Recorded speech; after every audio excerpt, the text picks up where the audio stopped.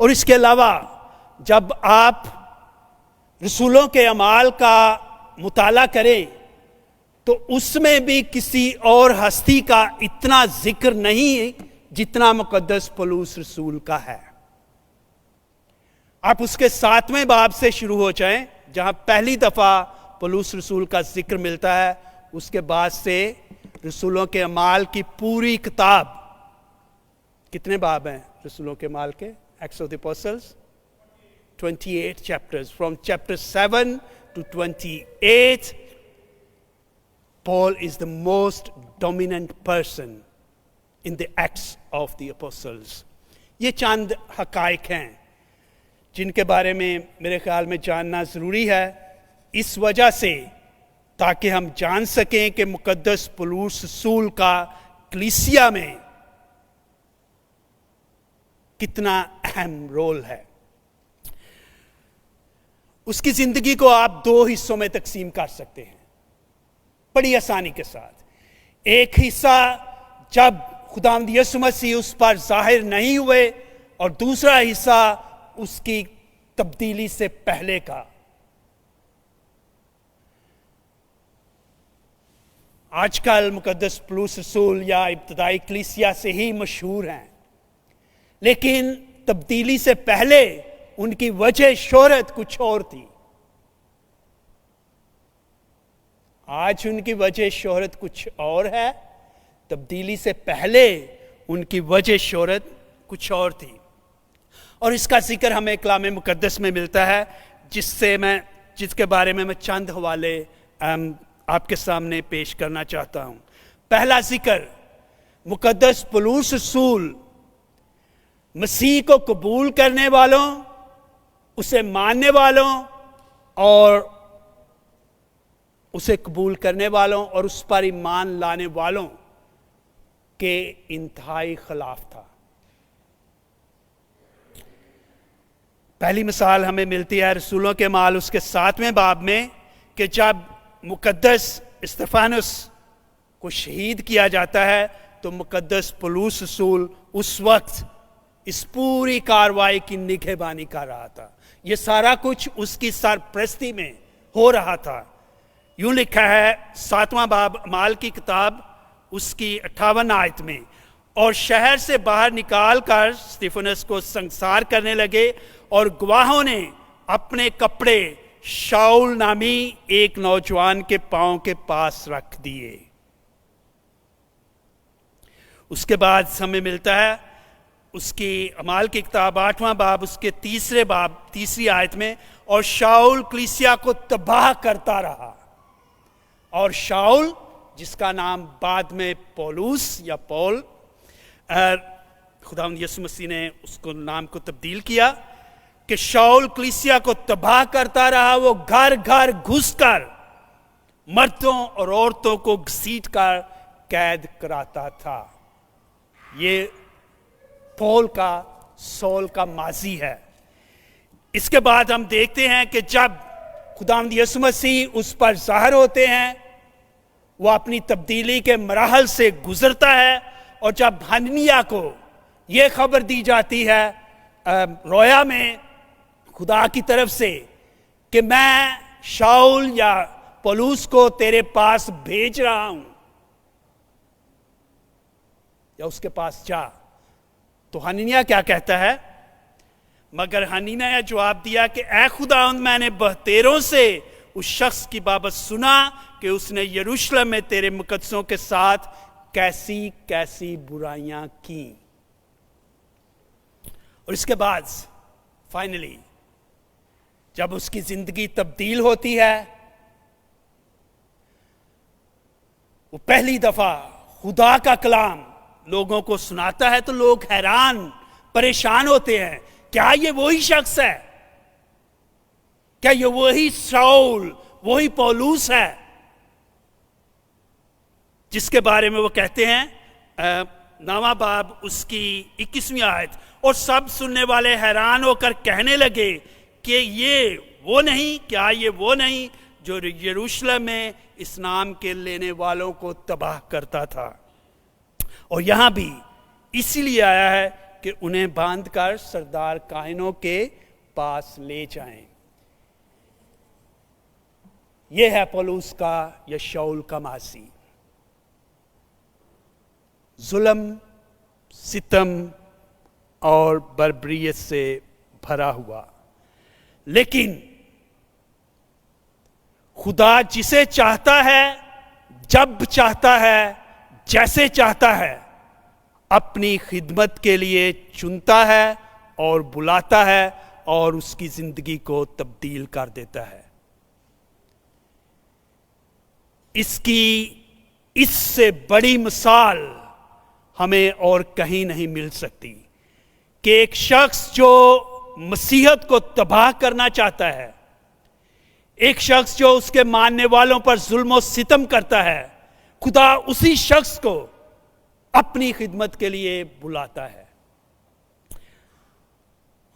ہم دیکھتے ہیں کہ جب خداوند یسوع مسیح کا ظہور پولس پر ہوتا ہے اور پولس کہتا ہے کہ اے خداوند تو کون ہے، تو خداوند یسوع مسیح کہتے ہیں کہ یہ میں ہوں، یسوع جسے تو اذیت دیتا ہے۔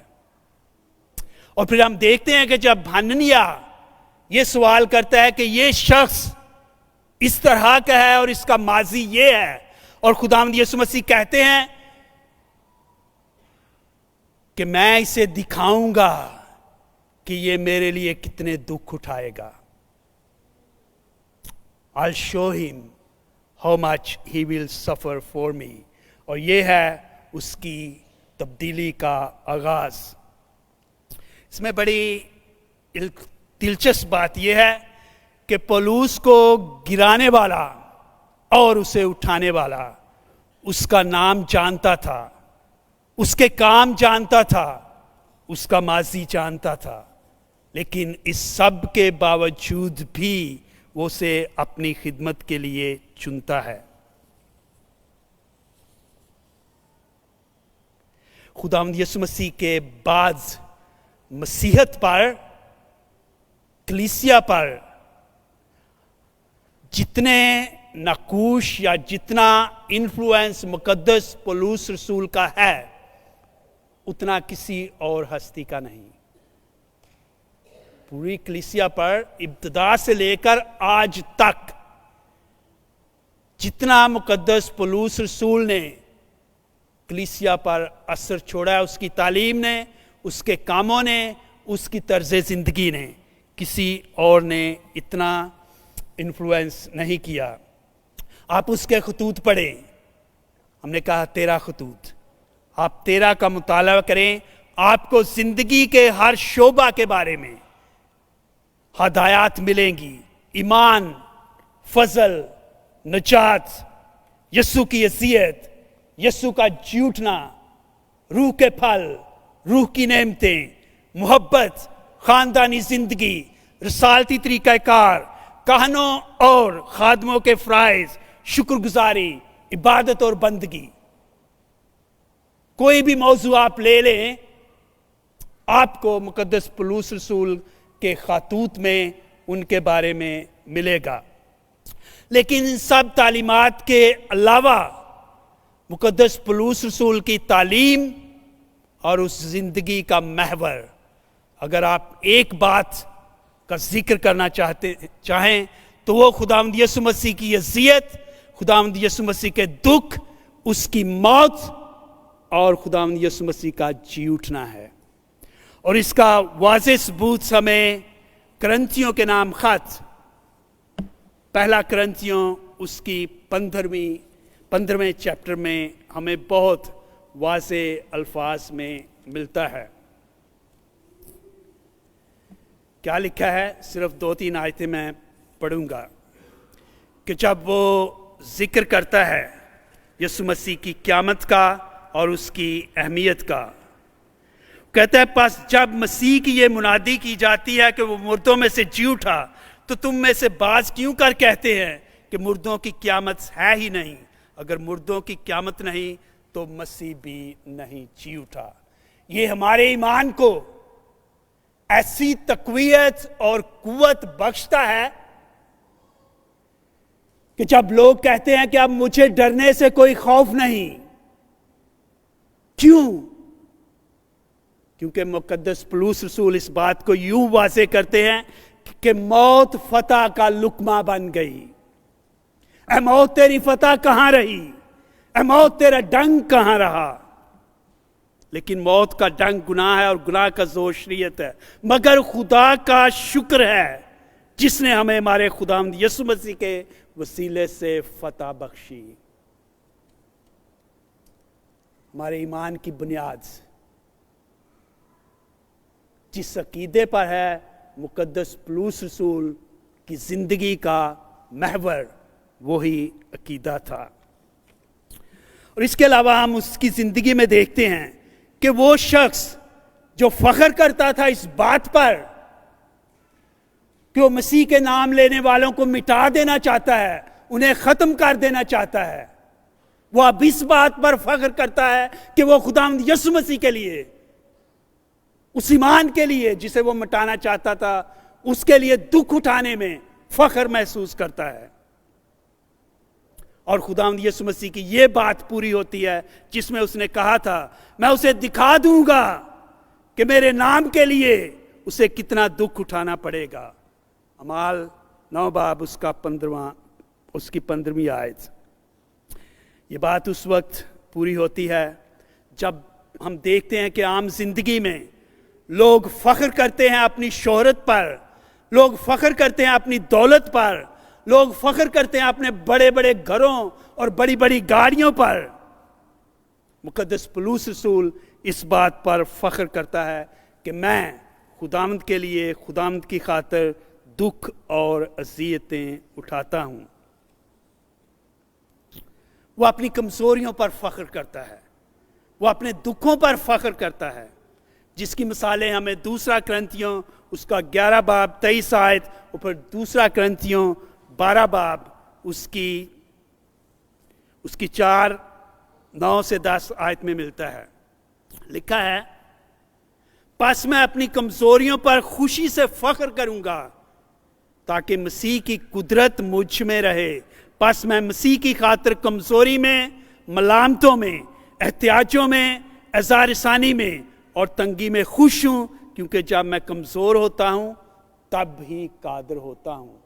کیا ہم میں ایسا کوئی شخص ہے جو کہہ سکتا ہے کہ میں فخر کرتا ہوں ملامتوں پر، میں فخر کرتا ہوں اپنی کمزوریوں پر، میں فخر کرتا ہوں اپنے دکھوں پر، میں فخر کرتا ہوں اذیتوں پر، میں فخر کرتا ہوں اپنی تنگی پر، میں فخر کرتا ہوں جب میں کمزور ہوں؟ مقدس پولس رسول یہ کہہ سکتا تھا کیونکہ اس نے خداوند کو جب قریب سے دیکھا، اس کی ذات کا تجربہ کیا، تو اس نے اسے اپنی زندگی کا محور بنا لیا۔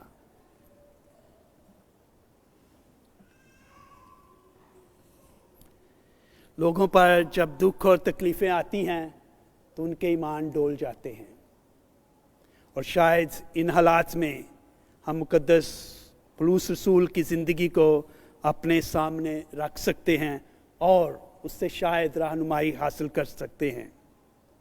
اس کے علاوہ ہم دیکھتے ہیں کہ انہی دکھوں اور تکلیفوں کی صورت میں مقدس پولس رسول کیا کہتے ہیں؟ پس کون ہمیں مسیح کی محبت سے جدا کر سکتا ہے؟ پس کون ہمیں مسیح کی محبت سے جدا کر سکتا ہے؟ اور اس کا ذکر پھر ہمیں ملتا ہے رومیوں کے خط اس کا 8واں باب 38 اور 39 آیت میں۔ یوں لکھا ہے، کیونکہ مجھے یقین ہے کہ نہ موت نہ زندگی، نہ فرشتے نہ حکومتیں، نہ حال نہ مستقبل، نہ قدرتیں، نہ بلندی نہ پستی، نہ کوئی اور مخلوق خدا کی جو محبت ہمارے خداوند یسوع مسیح میں ہے اس سے ہمیں جدا کر سکتی ہے۔ یہ ہے پولس، اس کا ایمان، اس کی زندگی۔ پھر ایک جگہ پہ وہ کہتا ہے کہ imitate me as I imitate Christ. بہت بڑا کلیم ہے کہ میں نے خداوند یسوع مسیح کو اتنے قریب سے دیکھا, میں نے اس ایمان میں رہ کر زندگی کو اس طرح گزارا ہے کہ میری زندگی سے آپ کو خداوند یسوع مسیح کی جھلک آتی ہے. اگر آپ خداوند یسوع مسیح کے نقش قدم پر چلنا چاہتے ہیں تو مجھے دیکھو. کیا ہم میں سے کوئی کہہ سکتا ہے ایسا؟ یہ ہے پولس کا ایمان, اس کی زندگی. میں ایک چھوٹی سی مثال آپ کے ساتھ شیئر کرنا چاہتا ہوں. یہ میرا ذاتی تجربہ ہے. پچھلے سال ہم چھٹیوں کے لیے ایتھنز گئے تھے. مجھے شروع سے ہی ایتھنز یا گریس کا شوق تھا, کیونکہ جب سیمنری میں تھا تو وہاں ہم نے 2 بلکہ 3-4 سال فلسفی کی اسٹڈی کی. تو جو بڑے بڑے فلاسفرز ہیں جن میں سقراط, افلاطون, ایرسٹوٹل اور دوسرے نام, تو مجھے وہ جگہیں دیکھنے کا شوق تھا. تو ہم ایتھنز گئے اور وہاں پہ جگہ ہے ایکروپولس, بڑی تاریخی مقام.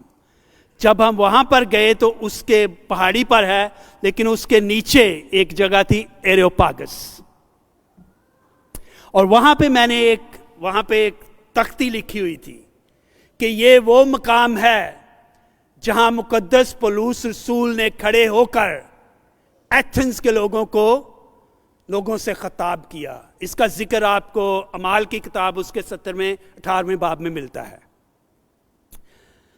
لیکن جب میں نے وہاں کھڑے ہو کر وہ مقام دیکھا تو میں نے زندگی میں پہلے کبھی مقدس پولس رسول اور اس کی رسالت, اس کے جذبے, اس کے جوش اور ہمت اور حکمت کے بارے میں ایسا کبھی نہیں سوچا تھا.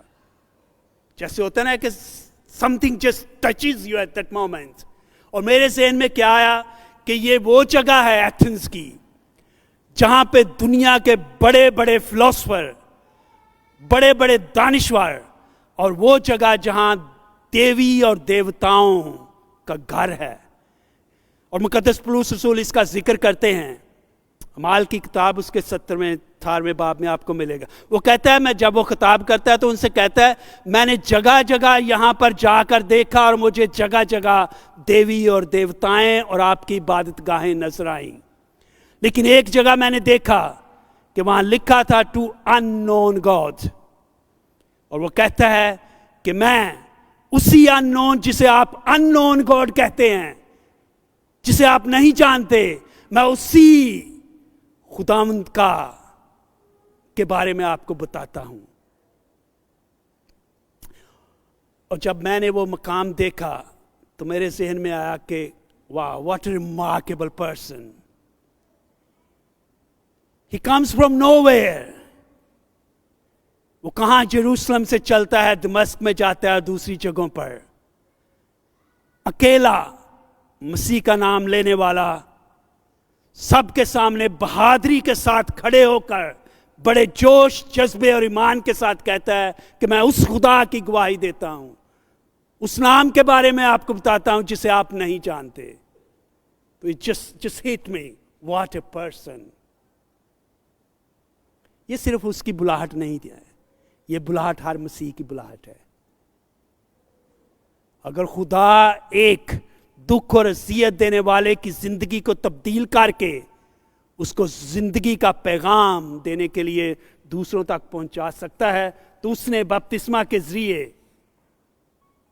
ہم سب کو چنا ہے, ہم سب کو وہ فضل دیا ہے جو اس نے مقدس پولس رسول کو دیا تھا. یہ ہے خدا کا ظہور جس کی ہم یاد مناتے ہیں, جس کو ہم یاد کرتے ہیں. خدا کا ایک ظہور, ایک ٹچ,